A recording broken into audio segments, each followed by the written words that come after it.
Dicevo, riprendiamo da dove avevamo concluso la prima parte di questa serie sui Catari, ovvero dal sigillo di Raimondo VII Conte di Tolosa. Questo sigillo è molto interessante. Ditemi se lo riuscite a vedere bene.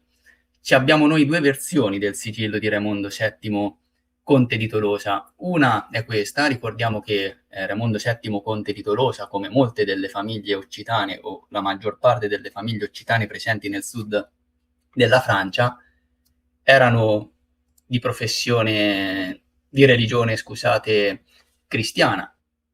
Però quello che vediamo nei simboli, in questo sigillo, è molto interessante perché noi vediamo dei simboli che in teoria non dovrebbero stare insieme a un simbolismo cristiano, ovvero la mezzaluna e il sole, perché noi nella nostra storia, nella nostra concezione e percezione storica, colleghiamo questi simboli all'impero ottomano, all'Islam, alla Turchia, comunque sia in Medio Oriente. Ma quindi che cosa ci fanno questi simboli ottomani nel sigillo di un conte, di un nobile cristiano? E Raimondo VII Conte di Tolosa è un uomo molto importante nella storia dei Catari. Lui prese parte attiva alla guerra anche contro i Catari, perché inizialmente era un sostenitore, come molte delle famiglie occitane. Poi, con la firma del Trattato di Parigi del 1229 e la sconfitta quindi della maggior parte dei Catari e delle famiglie occitane contro la guerra mossa dalla Chiesa Cattolica di Roma, gran parte di queste famiglie cedettero molti dei loro possedimenti e anche Raimondo VII subì la stessa sorte e addirittura fu costretto a firmare questo trattato per unirsi alla persecuzione contro i Catari. Quindi dalla firma del trattato in poi Raimondo VII passò dalla parte opposta. Se prima proteggeva i Catari, ora li perseguitava e infatti prese parte poi attiva anche all'Inquisizione. Quindi ecco, come vedete è una figura molto importante di questa storia, però noi abbiamo questi sigilli, dove insieme ai simboli cristiani, come in questo caso la croce catara, la croce occitana, che come abbiamo visto nel primo episodio è semplicemente una croce, diciamo, cristiana, iscritta in un cerchio, anche se qui il cerchio appunto è formato da questi pallini, però c'è questa mezzaluna e il sole. Queste sono delle simbologie che ad esempio noi ritroviamo molto nelle monete del Medio Oriente, collegate all'impero ottomano. E nella storia ufficiale questa circostanza ha questa spiegazione. Secondo la storia ufficiale, i crociati vittoriosi erano soliti utilizzare i simboli degli sconfitti come trofeo per memoria. Però ecco, almeno a me questa spiegazione suona un po' strana. È come se ad esempio dopo la seconda guerra mondiale i vittoriosi utilizzavano come segno di vittoria i simboli degli sconfitti, in quel caso la svastica dei nazisti, ecco, cosa che non è mai accaduta, anche perché di solito i vincitori tendono, no, a denigrare, a calpestare i simboli degli sconfitti, non a portarli, diciamo, tra i loro stemmi come trofeo. Quindi questa spiegazione ufficiale io la trovo un pochino strana. E quindi ecco, questa sera, proprio dal sigillo di Raimondo VII Conte di Tolosa, inizia il nostro viaggio. Il sigillo di Raimondo VII Conte di Tolosa non è l'unico che presenta queste caratteristiche, ovvero la presenza della mezzaluna ottomana negli stemmi, ecco, nello stemma, perché noi scopriamo che in realtà in Europa questa situazione era molto più frequente di quanto possiamo immaginare.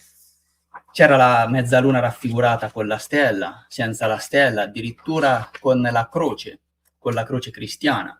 E anche qui la storia ufficiale ci parla di una situazione normale, perché all'interno dei simbolismi utilizzati nell'araldica questa mezzaluna, insomma, gli vengono attribuiti diversi significati. Rappresenterebbe le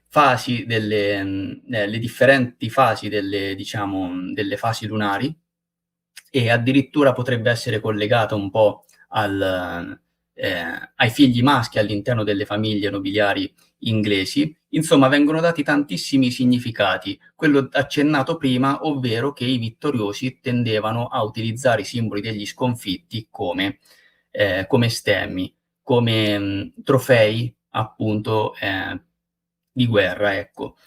Però tutte queste spiegazioni comunque lasciano un po' interdetti, perché quello che emerge effettivamente andando a consultare anche tutti gli altri stemmi presenti in Europa tra il XIV e il XVI secolo, in realtà rappresenterebbero una situazione ben più diversa, che non può essere ascritta soltanto a queste spiegazioni, ecco. Ora vi voglio far vedere un po' di immagini per capirci bene, ecco. Questo qui è l'arazzo intitolato La Dama con l'unicorno. La Dama e l'unicorno, scusate. È un arazzo francese datato alla fine del XV secolo, però noi vediamo in quest'arazzo sempre le famose mezze lune e come vediamo sono ridondanti perché le troviamo qui in questi stendardi, addirittura li ritroviamo sopra questa tenda con 3 mezze lune all'interno dello stemma. Qui vedete un'altra versione di questo arazzo, sempre con gli stemmi e le mezze lune. Cioè, sembra che la mezzaluna fosse un simbolo molto rappresentativo in Europa. E ciò comunque, oltre alle spiegazioni che abbiamo dato prima, che lasciano un po' così, non viene spiegato propriamente bene dalla storia ufficiale, perché qui sembra appunto che le famiglie nobiliari europee lo utilizzassero come simbolo, a tutti gli effetti come simbolo rappresentativo, e questo è un simbolo che noi associamo soprattutto all'Islam, all'impero ottomano. Questo qui invece è lo stemma che si trova alle mura del castello della città di Peniscola in Spagna e questo è ancora emblematico perché ci ritroviamo di fronte ad una situazione simile dello stemma che vi ho mostrato di Raimondo VII Conte di Tolosa, perché qui abbiamo uno stemma con la tiara papale e le chiavi, quindi sono simbologie pontificie, utilizzate comunque sia dalle istituzioni pontificie, e qui in mezzo, nella zona più importante dello stemma, noi abbiamo questa mezzaluna capovolta, quindi ancora la mezzaluna insieme a dei simboli cristiani. E questa è un'incisione che raffigura una guerra intestina, quindi civile, all'interno della stessa Francia. Ed è strano trovare sempre una mezzaluna sullo scudo di un cavaliere francese. Ripeto, stiamo parlando di una guerra intestina, quindi si ipotizza a questo punto che alcune famiglie nobiliari francesi utilizzavano correntemente la mezzaluna come simbolo, ma semplicemente come simbolo astratto utilizzato nell'araldica o perché questo stemma magari nasconde in realtà una connessione più profonda. Io voglio farvi vedere una carrellata veloce di questi stemmi perché ce ne sono tantissimi. Questo ad esempio è lo stemma della famiglia italiana dei Piccolomini, come vedete c'è il cappello cardinalizio, la famiglia Piccolomini era molto importante e furono principi del Sacro Romano Impero e diedero alla Chiesa numerosi prelati e pontefici. E come vediamo, oltre al cappello cardinalizio, noi abbiamo le famose mezze lune che in questo caso rappresenterebbero le fasi lunari, secondo la spiegazione ufficiale. E questa è un'altra versione, sempre dello stemma dei Piccolomini, che rappresenta un po' lo stesso pattern, le stesse simbologie che noi abbiamo ritrovato prima nello stemma del castello della città di Peniscola. Il cappello, la tiara papale con le chiavi pontificie. Cioè, veramente queste mezze lune raffiguravano e rappresentavano le fasi lunari? Non so, secondo me, insomma, questa spiegazione non torna. E qui ci sono anche altri esempi. Guardate questo stemma qui, con sempre 5 mezze lune e la croce cristiana. Abbiamo sempre questo stemma che è della famiglia Giliberti di Solofra, con una mezzaluna e 3 stelle, quindi anche qui ritornano le stelle oppure il sole, come abbiamo visto anche nel sigillo di Raimondo VII conte di Tolosa, questo il sole era molto spesso rappresentato in questo modo. Questa è la famiglia dei Tolomeis, 3 mezze lune con l'aquila che guarda verso occidente. Quindi anche qui che sono 3 rappresentano le fasi lunari? Non so. Qui ancora ritroviamo la stella con 2 mezze lune, qui questo è diciamo la collana del Toson d'oro. E questa è la rosa, diciamo il fiore che noi ritroviamo ancora oggi sulle giacche dei rappresentanti delle varie famiglie nobiliari.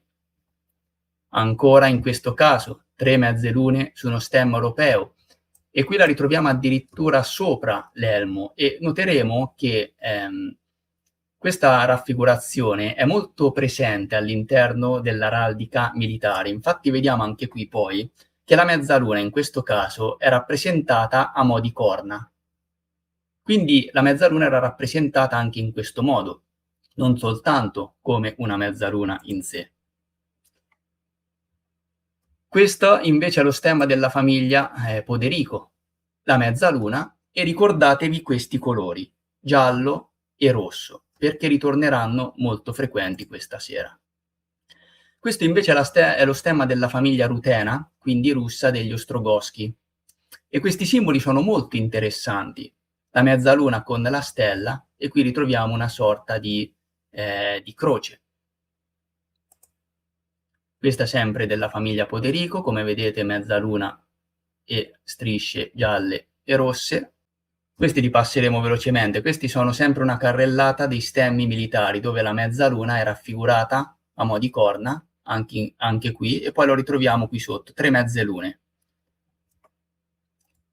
Ancora qui, stesso stemma, che abbiamo ritrovato prima nella città fortificata di Peniscola in Spagna, mezzaluna insieme a simboli cristiani. Famiglia Miniati, mezzaluna con la classica stella. Insomma, come vedete ce ne abbiamo tantissime, guardate anche qui. Questo stemma, qui ritornano ovviamente questa è la Repubblica di Aragona in Spagna. Anche questa repubblica rappresenta questi stessi colori gialli rossi. Questo è un altro stemma militare dove sono presenti la mezzaluna a mo' di corna e la croce cristiana, sempre insieme. Qui invece ritroviamo la stella con la mezzaluna.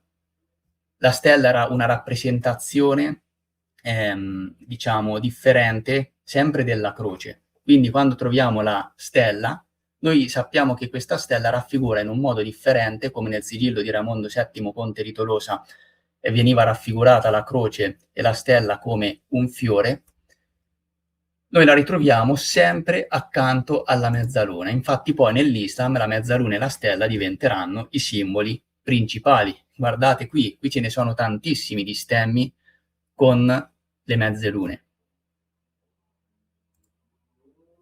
Ancora il trifoglio, che può essere assimilabile ad una croce, una diversa variante della croce, sempre legata alla mezzaluna raffigurata come delle corna.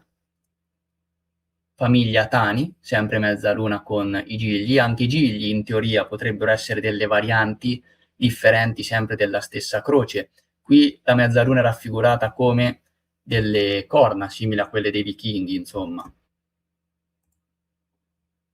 Ancora qui, sempre mezzaluna. Ragazzi, ce ne sono tantissime. Io adesso questa sera non ve li mostrerò tutti perché già comunque abbiamo visto tantissime foto, però si potrebbe andare veramente avanti all'infinito. Questo per farvi capire che la mezzaluna in Europa era molto più diffusa rispetto a quanto si pensi, e forse non era collegata soltanto alla concezione che ci racconta la storia ufficiale, ma forse era collegata ad altro. E perché noi ritroviamo però la mezzaluna, un simbolo dell'Islam e dell'Ottomania, collegata a dei simboli cristiani?